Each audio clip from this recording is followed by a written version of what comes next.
Alright, let's get started. Number 10, the ALH 84001 Martian meteorite. In 1984, a research team on an extremely arduous trek across the frozen terrain of Antarctica's Allen Hills region looked down and saw a dark, greenish-brown rock sitting on the ice. At first glance, it didn't seem remarkable, but this rock was unlike anything humans had ever encountered before, and it had traveled a much greater distance than most rocks. Chemical analyses confirmed it was an SNC meteorite. The evidence was clear. This rock had come from Mars. About 15 million years ago, a large asteroid struck the surface of Mars with enough force to hurl a piece of the planet's crust into space. That fragment drifted through the cold void for millions of years until Earth's gravity captured it and pulled it into the Antarctic ice about 13,000 years ago. There, it waited throughout all of human history until a researcher happened to pass by. In 1996, a NASA team cut it open. What they found inside didn't make headlines because it wasn't dramatic or visually striking. It made headlines because it was quiet, definitive, and deeply unsettling. Inside the rock's ancient cracks were small, fragmented worm-like structures, nearly identical to the fossilized nanobacteria found on Earth. The rock also contained polycyclic aromatic hydrocarbons, carbonate spheres, and, most intriguingly, tiny, perfectly shaped magnetite crystals that were chemically indistinguishable from those biologically produced by magnetotactic bacteria on Earth. The debate was never fully resolved. However, ALH 84001 sparked the birth of the modern field of astrobiology. It proved that if we want to find extraterrestrial life, we must be willing to look at very, very small things. Number 9. Titan's vinyl cyanide. In their search for life, astrobiologists have operated under an invisible assumption that distorts everything. They look for water. All their habitability calculations are based on this. Titan shatters that framework. Saturn's largest moon has a thick, nitrogen-rich atmosphere shrouded in organic haze. Its surface is covered with vast lakes, rivers, and seas, but these are filled with liquid methane and ethane at temperatures of minus 179 degrees. There,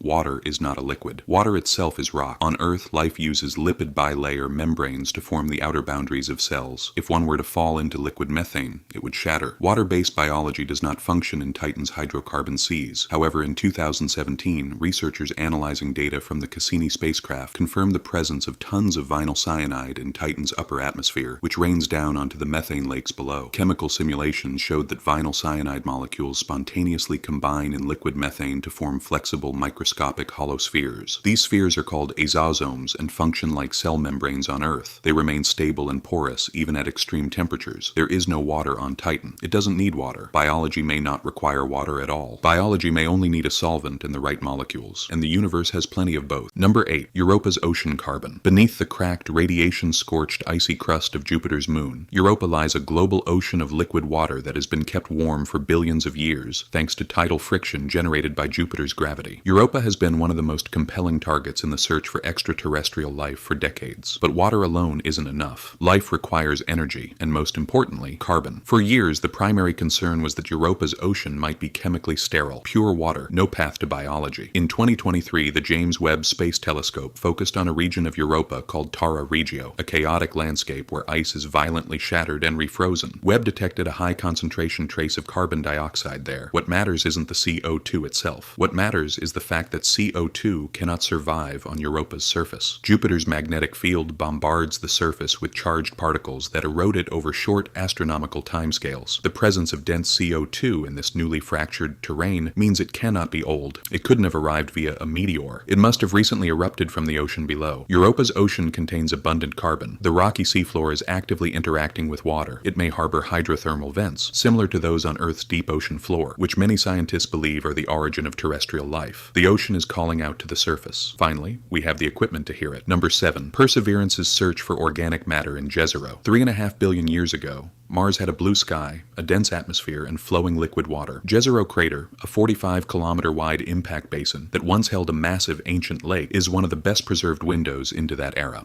In 2021, NASA landed the Perseverance rover here to search for signs of ancient life. Perseverance carries Sherlock, a sophisticated ultraviolet laser system that maps the distribution of minerals and organic molecules on Mars's rocky surface with incredible precision. When the rover fired its lasers at the ancient lakebed, the results were unequivocal. It found diverse and complex classes of organic compounds scattered across multiple rock targets. Not just simple carbon signatures, but various organic molecules found in direct association with sulfate minerals. Sulfates form in mineral-rich environments as water slowly evaporates, and they are incredibly effective at trapping and preserving biological material for billions of years. The discovery of complex organic matter associated with these protective minerals in an ancient lakebed confirms that this environment was historically rich in the chemical components necessary for life. Perseverance is currently placing these rock samples into sterile titanium tubes. Over the next decade, a mission plans to retrieve these samples and bring them back to Earth. Here, laboratories will determine whether these Martian organic materials are a geological formation or the fossilized remains of a dead biosphere. The answer is currently inside those tubes, on Mars, waiting. Number 6. The Ocean of the Eye of LHS UD1040b. Located in the constellation Cetus, 48 light-years away, the planet LHS 104140b has been puzzling astronomers for years. This planet lies within its host star's habitable zone, but its mass and radius were at an uncertain midpoint, insufficient to determine whether it was a rocky super-Earth with a breathable atmosphere or a hydrogen-enveloped gaseous mini-Neptune. In 2024, the James Webb Space Telescope solved this problem. Transmission spectra largely ruled out the hydrogen-rich scenario. The data pointed to a dense, rocky world with a thick atmosphere primarily composed of nitrogen, a composition similar to Earth's, tidal locked to its red dwarf host star. One hemisphere of this planet is constantly scorched by sunlight, while the other remains perpetually frozen in darkness. However, thanks to a thick nitrogen atmosphere that circulates heat globally, climate models reveal an extraordinary outcome. The night side remains covered in ice. However, directly beneath the star, the ice completely melts, forming a massive liquid water ocean, thousands of kilometers wide, surrounded by the white expanse of the global ice cap, which constantly faces the host star. Viewed from above, the planet resembles a giant eye. That facing ocean could sustain stable, temperate conditions indefinitely. The terminator line where the ocean meets the ice could offer diverse and dynamic habitats. LHS 1140b is not a hypothetical planet. It is a meticulously observed world with measured atmospheric data, a reasonable climate, and a liquid water ocean strongly supported by the laws of physics. Number 5. The TRAPPIST-1 resonance. In the constellation Aquarius, 40 light-years away from us, lies a planetary system that resembles a designed structure rather than one randomly assembled by the universe. 7 rocky planets, each about the size of Earth, orbit a single ultra-cool red dwarf star. All 7 orbits fit within the distance between our Sun and Mercury. But what astonishes astronomers is the system's structure. The planets are locked into a nearly perfect chain of orbital resonances. For every 8 orbits of the innermost planet, the second planet completes exactly 5, the third planet 3, and the fourth planet 2 orbits. This delicate gravitational rhythm has maintained incredible stability for approximately 7.6 billion years, a period nearly 3 billion years longer than the existence of our own solar system. This is critically important for life. It took billions of years for Earth to evolve from single-celled organisms to complex life forms. TRAPPIST-1 has been conducting its experiment for 3 billion years longer. 3 of the 7 planets orbit within the habitable zone. Because the planets orbit so close to one another, neighboring worlds dominate the sky from any given surface, appearing larger than our moon, with atmospheric features visible to the naked eye. A 7-planet system orbiting a star that is billions of years older than ours, in perfect gravitational harmony, and quiet enough to allow that harmony to persist over deep time. 4th place, traces of dimethyl sulfide on K2-18b. In 2023, the James Webb Space Telescope turned its gaze toward a planet named K2-18b, located 124 light-years away. This planet is a sub-Neptunian exoplanet with a mass approximately 8.6 times that of Earth, orbiting within the habitable zone of its host star. Many astronomers classify this planet as a potential Hycean world, one with a hydrogen-rich atmosphere above a deep global liquid water ocean. Webb confirmed the presence of methane and carbon dioxide in its atmosphere. A hydrogen-rich atmosphere containing abundant methane and carbon dioxide, combined with the striking absence of ammonia, aligns perfectly with what models predict for a hot ocean world. Then a secondary signal was detected deep within the spectral data. The telescope detected transient chemical traces of dimethyl sulfide, DMS. On Earth, DMS is produced almost entirely by living organisms, primarily marine phytoplankton. This is the molecule responsible for the smell of the sea. In the entire catalog of known atmospheric chemistry, there is no robust geological process that produces significant amounts of DMS. The implication was startling. In a global ocean 100 light-years away, we might be observing the metabolic waste products of alien plankton. Since then, independent teams have suggested that this signal could be a false positive. The debate continues. use. However, we have reached a technological stage where detecting atmospheric byproducts of marine microorganisms on an alien world is no longer science fiction. This is an active topic of scientific debate. This is where we stand. We are that close. 3. Enceladus and the missing phosphorus, Saturn's moon. Enceladus is one of the most geologically active bodies in the solar system. We know for certain that this moon harbors a global liquid ocean because it is actively ejecting this ocean into space. The massive geysers at the South Pole eject water vapor, ice particles, and complex organic molecules hundreds of kilometers into space. As Cassini passed through these clouds, it sampled the alien ocean, detecting liquid water, carbon dioxide, methane, ammonia, complex organic macromolecules, and evidence of active hydrothermal vents on the ocean floor. However, one element was missing, and this absence rendered everything else meaningless. Life requires phosphorus, the rarest of the 6 essential biological elements. Phosphorus forms the backbone of DNA and RNA and provides energy to every biological cell via ATP. Without phosphorus, even the richest organic chemistry remains non-functional. For years, models suggested that phosphorus was trapped deep within Enceladus's rocky core, chemically inaccessible. In 2023, this concern was resolved. Scientists analyzing Cassini's archived data found clear and definitive traces of sodium phosphates within individual ice particles ejected from Enceladus. These phosphates were dissolved in water at concentrations at least 100 times higher than those found in Earth's oceans. There isn't just a hot ocean on Enceladus. There is a hot ocean containing every essential component needed to form a living cell. 1.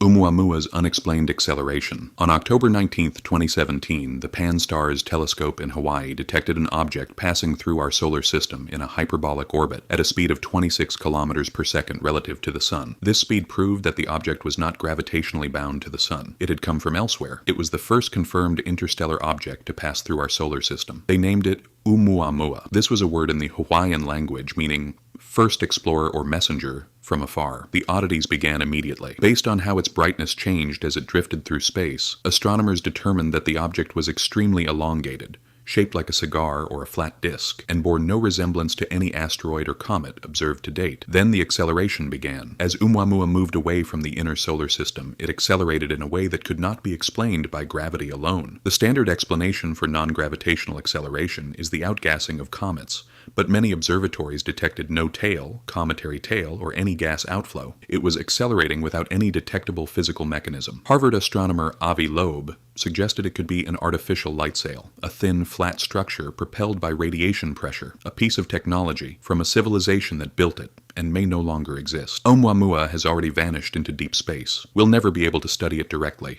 It could be a strangely shaped rock with an exotic composition. It could be the first piece of alien technology humanity has ever observed. The universe gave us a brief glimpse. We looked, and we still can't say for certain what we saw. From an asteroid carrying biologically similar structures to an interstellar visitor accelerating in an unexplained manner. What connects these 10 events is the same silent implication. We aren't searching in empty space. We're finding things. The remaining question is whether there's anything out there still alive enough to understand it. Which of these 10 events do you think is closest to being proven? Leave a comment. I read them all. Subscribe to Spacevorax. The answer might come sooner than anyone expects.